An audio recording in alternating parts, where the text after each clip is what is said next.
Magandang umaga, Davao, Mindanao at sa apat na sulok ng mundo. Ako ang inyong tagapagbalita, Merasol Sibayan Cacho. At bago tayo magsimula, huwag kalimutang mag-like, mag-comment, mag-share, mag-subscribe at pakipindot na rin ang bell button para sa mga bagong kaganapan sa channel na ito, Pinoy Rab YouTube channel. Para sa mga headlines, pagtaya sa panahon, ang shoreline ay nakaapekto sa Hilagang Luzon at sa silangang bahagi ng Central Luzon. Ang northeast monsoon ay nakaapekto sa extreme north Luzon. Lokal na balita, 10 kabataang individual ang iniligtas mula sa illegal recruitment. Palasyo, handa sa paglabas ng mandamiento de aresto laban kay Duterte. Nasira ang drug den. 6 ang naaresto sa Basilan. 2.8 milyong pesos na smuggled na sigarilyo na samsam sa Sulu. Pambansang balita, ang blast fishing ay nagdudulot ng pagkasira sa rehabilitadong coral reef.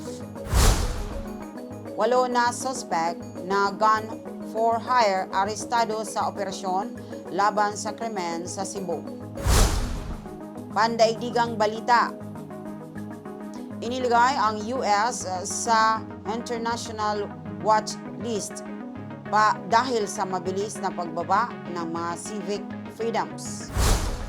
Ang punong tagapagsalita ng UN para sa karapatang pantao labis nag-aalala sa malaking pagbabago sa US. Balitang aliwan, review ng pelikula. Laging may oras para mamatay sa Mickey 17. Hindi kayang manatiling buhay si Robert Pattinson. Nangako ang mga producer ng Oscars ng bagong enerhiya, malalaking bituin at mga sorpresa sa palabas. Update sa showbiz. Dito sa bansa, inalok ang Hello Love Again sa Manila International Film Festival, MIFF.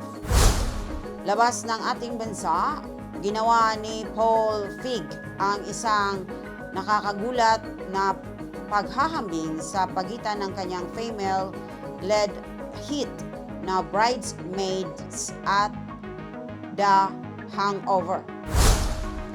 Balita sa sports, si Sarah Healy ng Ireland ay nagpakita ng kamanghamanghang performance upang makuha ang ginto sa 3,000 meters final ng kababaihan sa European Indoor Championships sa Apeldoorn. Mic drop. Tanging si Mike Tyson lang ang tumangging lumaban. Isn't reveal na ang baddest man on the planet ay takot na takot sa hayop. Trivia. Ang Pilipinas, isang arkipelago sa Timog Silangang Asya.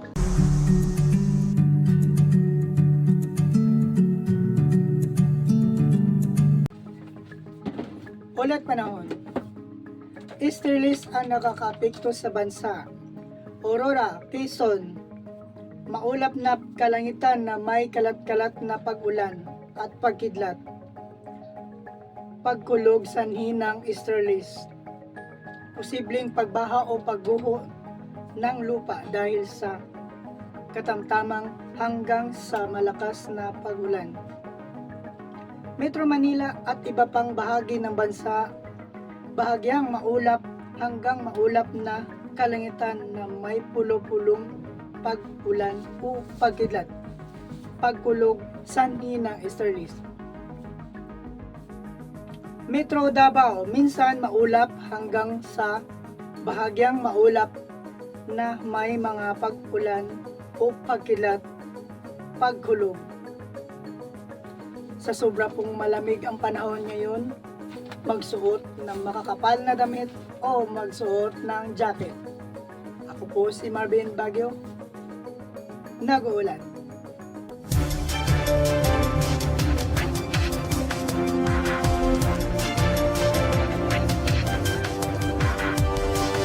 Lokal na balita.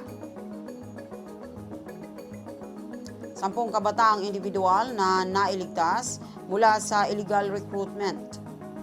Maghahain ng kaso para sa paglabag sa Republic Act 9208 na binago ng RA 10364, Usurpation of Authority at Staffa laban sa mag-asawang naaresto dahil sa illegal recruitment. Bandang alas 10 ng umaga noong Sabado, March 8, 2025 sa General Santos City. Ang mga suspect ay nakilalang si alias Duardo at alias Milia. Ipinahayag ni Police Colonel Nico Mides Olivar Jr., Direktor ng General Santos City Police Office, na ang mga miyembro ng Criminal Investigation and Detention Group Regional Special Operation Team CIDG RSOT 12 kasama ang ibang unit ng pulisya kabilang ang Police Station 8 ng GSCPO ay nagsagawa ng isang operasyon para sa pagliligtas. Ayon sa mga ulat, ang 10 kabataang individual ay umano'y nirecruit ng mga suspect na nagpakilalang mga miyembro ng Philippine Coast Guard, PCG at mga tauhan mula sa Office of the President ng Pilipinas. Ipinangako sa mga recruits ang pagpasok sa PCG kapalit ng bayad na 120,000 pesos sa operasyon ng pulisya. 2 individual ang naaresto habang 2 iba pang kasabwat ang nakatakas at nananatiling hindi pa nakilala ng mga awtoridad. Palasyo, handa sa kabila ng paglabas ng mandamiento de aresto laban kay Duterte. Tiniyak ng Malacanang ang kanilang kahandaan sa mga ulat hinggil sa paglabas ng mandamiento de aresto laban kay dating Pangulong Rodrigo Duterte mula sa International Criminal Court, ICC. Narinig namin nag-issue ng arrest warrant ang International Criminal Court laban kay dating Pangulong Rodrigo Duterte para sa mga kasong crimes against humanity. Ayon kay Presidential Communications Office PCO ad interim Secretary J. Ruiz sa isang pahayag.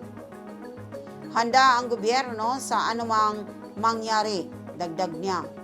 Noong 2021, nagsimula ang ICC ng investigasyon ukol sa mga alegasyon ng crimes against humanity ng pagpatay sa bansa kaugnay ng kontrobersyal na drug war ni Duterte mula November 1, 2011. Nang siya ay maging alkalde ng Davao City hanggang March 16, 2019. Ang PEDSA kung kailan iniutos niya ang pag-atras ng Pilipinas sa pagiging membro ng Rome Statute na nagtatag sa ICC. Drug den, giniba. 6 arestado sa Basilan. Arestado ang 6 na tao sa isang anti-drug operation na nagresulta sa pag-iba ng isang drug den sa lalawigan ng Basilan ayon sa isang opisyal noong Linggo, March 9, 2025. Ipinakilala ni Gil Cesario Castro, Direktor ng Philippine Drug Enforcement Agency sa Bangsamoro Autonomous Region and Muslim Mindanao, PDA BARM. Ang PDEA BARM ang mga arestadong suspect na sina Elias Popoy, 34, ang operasyon ng drug den at ang kanyang mga parokyano na sina Elias Dodong, 45, alias Janjan 40 alias Wee 28 alias Mar 35 at alias Vincent 25. Ayon kay Castro, ang suspect ay inaresto sa isang buy-bust operation na nagresulta sa pag-iba ng drug den noong Biyernes, March 7 sa Purok, Digong, Malinis na barangay, Lapitan City, Basilan.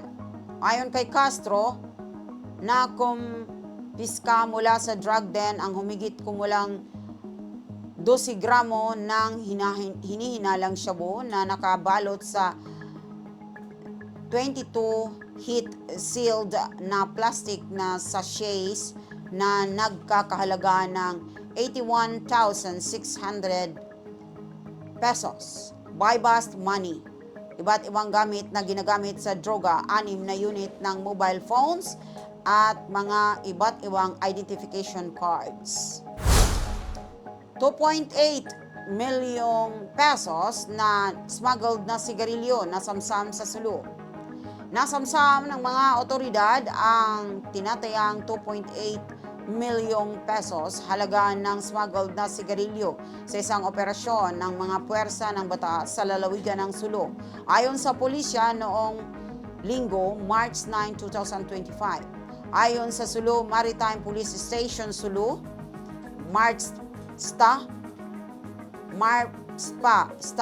ang mga smuggled na sigarilyo ay nasamsam bandang 9 p.m. noong Biyernes, March 7 sa tabing dagat ng Sitio Suba Dato sa Barangay Buwansa, Indanan, Sulu. Ayon sa Sulu Marpsta, walang nahuli na tao sapagkat ang may-ari at ang mga trabahador na nagdadala ng smuggled na sigarilyo ay nakatakas nang matanaw nila ang pagdating ng mga pulis. Naipagkarga nila ang ilan sa mga kargamyento sa kanilang mga bangka bago sila makatakas. Ayon sa pahayag ng Sulu Marpsta, nasamsam ng mga pulis ang 50 master cases na katumbas ng 25,000 smuggled na sigarilyo na nagkakahalaga ng 2,875,000 pesos sa halaga ng 115 kada pakete. Ipinakita sa investigasyon na ang mga smuggled na sigarilyo ay nakatakdang ipamahagi sa mga iba't ibang isla sa Sulu gamit ang maliliit na bangka.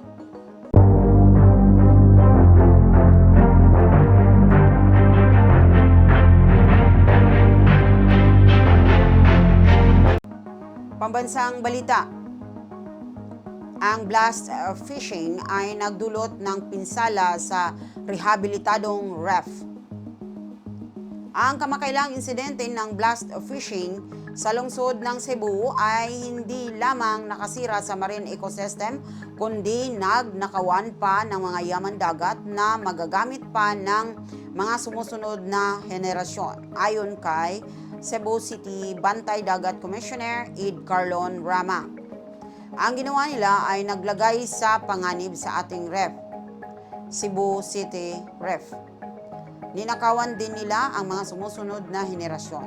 Sabi ni Rama sa isang text message noong Linggo, March 9, 2025. Ang iligal na pangingisda ay nangyari bandang alas 6 ng umaga noong Sabado, March 8, nang ang mga salarin ay sakay ng 4 na bangkang pangisda ay maghagis ng mga homemade na pampasabog na tinatawag na binayo sa isang rehabilitadong ref. Ayon kay Rama, ang insidente na isinagawa ng mga hindi residente ng Cebu City ay isang pagnanakaw mula sa mga mangingisda ng lungsod. 8 na suspect na gun for hire arestado sa anti-krimen na operasyon sa Cebu. Arestado ang sa Cebu. Arestado ang 8 suspect, mga membro ng 2 kilalang gun for hire na grupo sa isang operasyon laban sa krimen na isinigawa ng Cebu City Police Office mula January 17 hanggang March 1, 2025. Ang operasyon na pinangunahan ni Police Brigadier General Redrico Maranan, hepe ng Police Regional Office na SAS Central Visayas, PRO 7, ay nakatutok sa mga grupong Onyesa at Ilaya na pinaniniwala ang responsable sa serye ng insidente ng pamamaril sa lungsod ng Cebu at mga kalapit na lalawigan. Sa operasyon, nakumpiska ang 8 baril at 166 grams ng hinihinalang shabu. Ayon kay Maranan, inaasahan na ang mga pag-aresto ay makakatulong upang matigil ang mga patuloy na insidente ng pamamaril sa Cebu. Ang mga suspect ay nahaharap sa mga kaso at 4 sa kanila ay nailipat na sa Bureau of Jail Management and Penology, BGMP.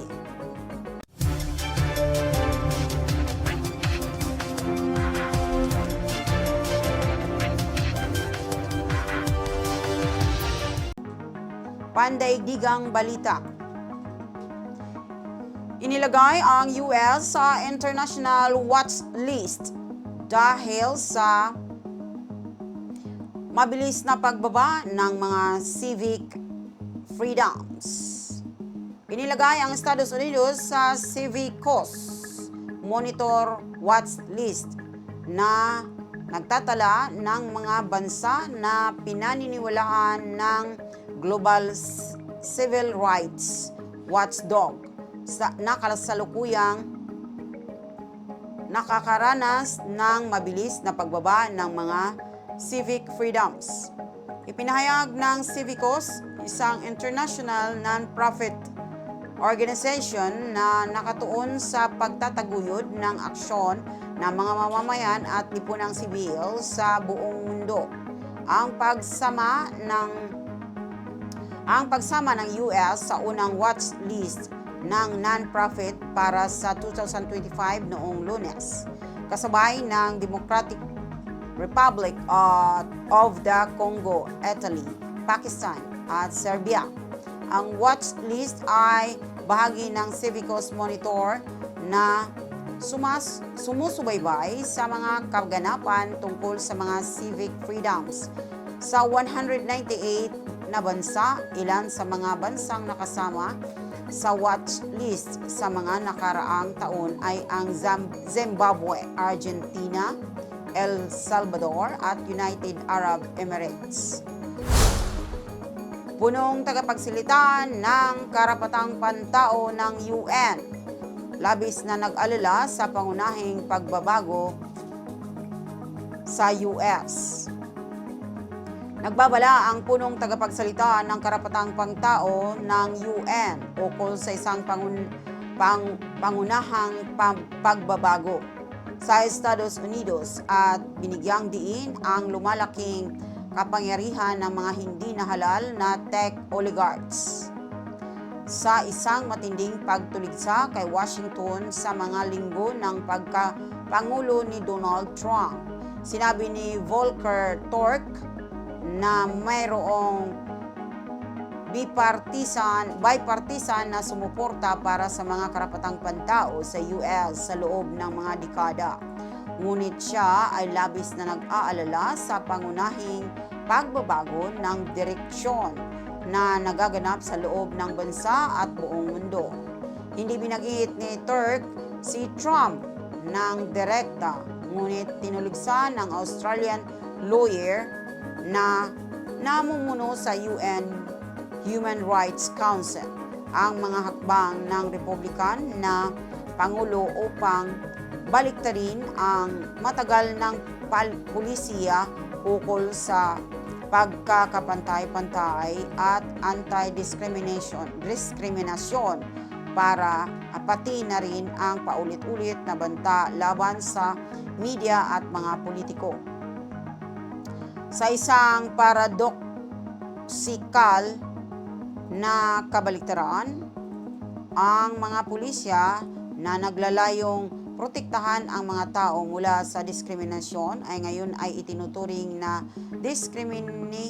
diskriminatoryo ang progreso sa pagkakapantay-pantay ng kasarian ay binabaliktad, sabi ni Turk sa kanyang mga pahayag sa UN Human Rights Council sa Geneva.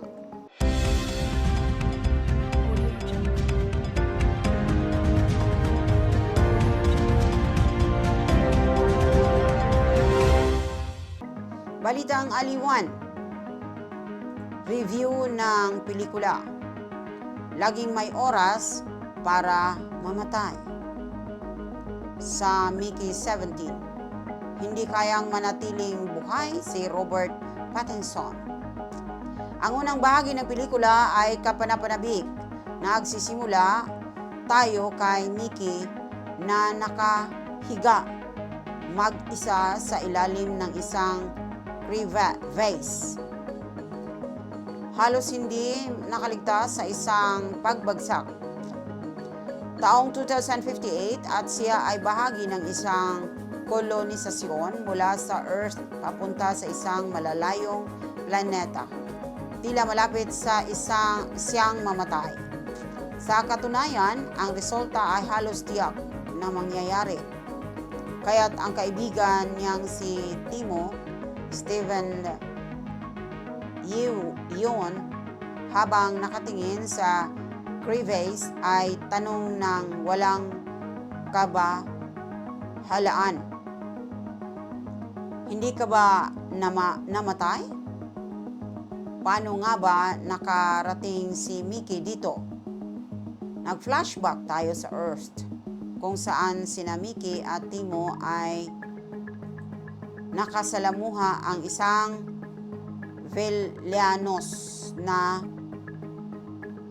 valyamos na loan shark.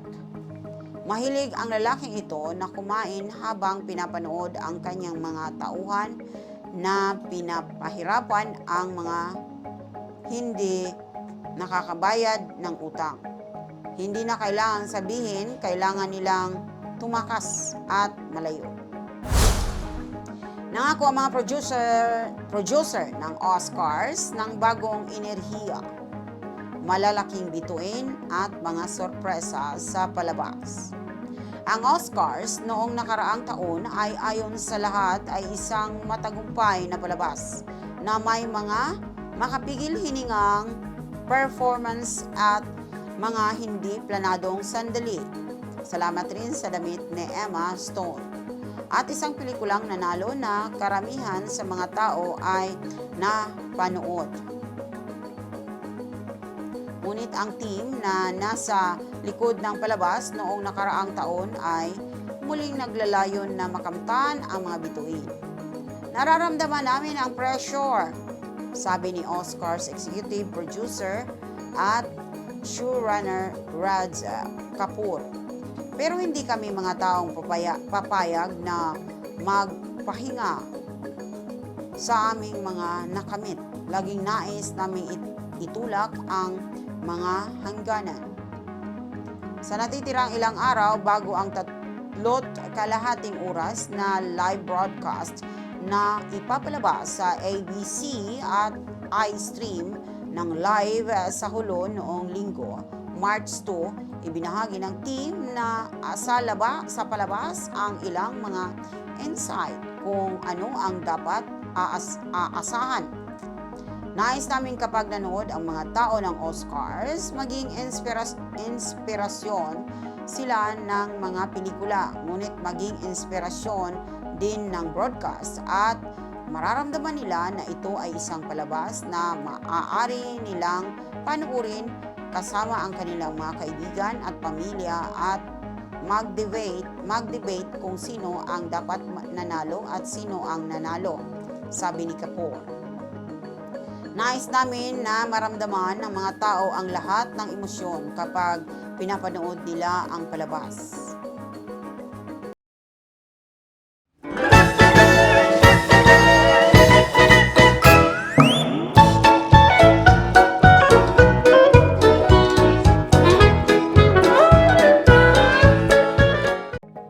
Showbiz Break Time! Ano ang uso at ano ang updates sa mga paborito nating celebrities? Judy Ann Santos nanalo bilang Best Actress in Portugal for Espantaho. Nanalo si Judy Ann Santos ng Best Actress Award sa 2025 Pantasporto International Film Festival sa Portugal para sa kanyang pagganap sa horror film na Espantaho. Nagpasalamat siya sa jury, sa kanyang pamilya at direktor na si Chito Ronyo at sa buong team ng pelikula. Dumulo siya sa event kasama ang kanyang asawang si Ryan Angosillo. Ang Espantaho ay isang kalahok sa Metro Manila Film Festival or MFFF kung saan nanalo rin siya bilang Best Actress. Michael Sheen gumastos ng sariling pera para mabura ang utang ng kanyang mga kababayan. Gumastos si Michael Sheen mula sa sariling pera upang bilhin at burahin ang mga utang ng halos 900 katao sa kanyang bayan sa Port Talbot, South Wales. Ang kanyang pagsisikap ng tampok sa dokumentaryong Michael Sheen. 1 million pound ang ginawang paglalantad sa hindi patas na industriya ng utang. Bukod dito, isinusulong niya ang fair banking account. Nakatulong sa patas sa pagpapautang para sa may mababang kita at mabawasan ang pagpautang na may mataas na interest. Yan po ang ating showbiz break time. Yan po ang update sa mga paborito nating artista. Ako po si Giselle, ang inyong showbiz correspondent. Magandang araw!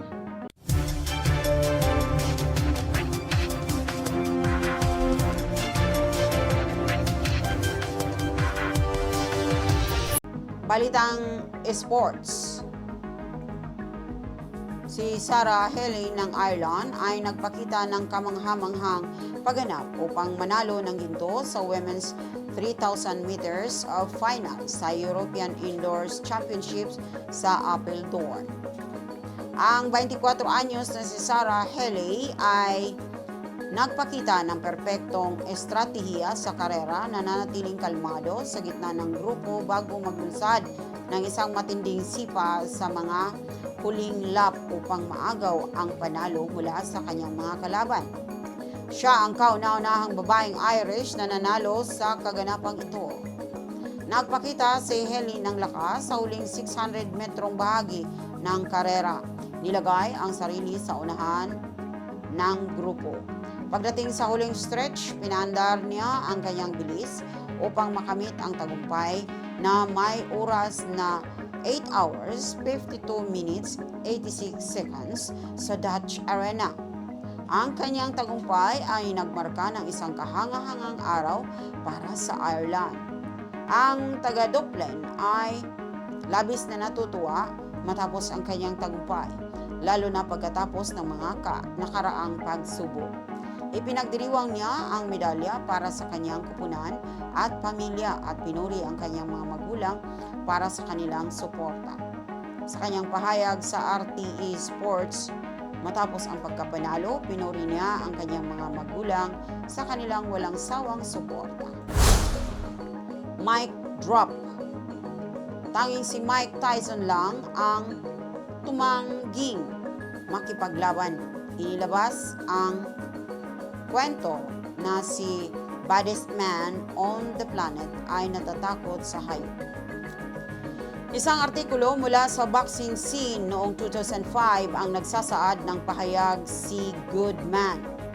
Georgie, hindi mo paniniwalaan ito pero Ting Tyson ay takot na takot kay Foreman at ayaw makipaglaban sa kanya. Nandoon ako nang tinangkang gawing laban ito ni Don. Sinabi niya kay Tyson na ang laban kay Foreman ay magdadala ng malaking pera at matanda na siya at mabagal, kaya't wala itong magiging problema.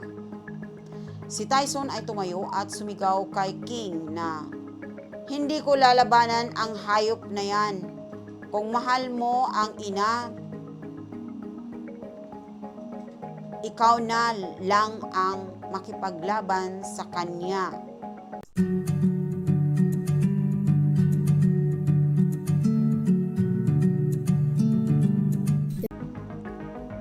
Trivia.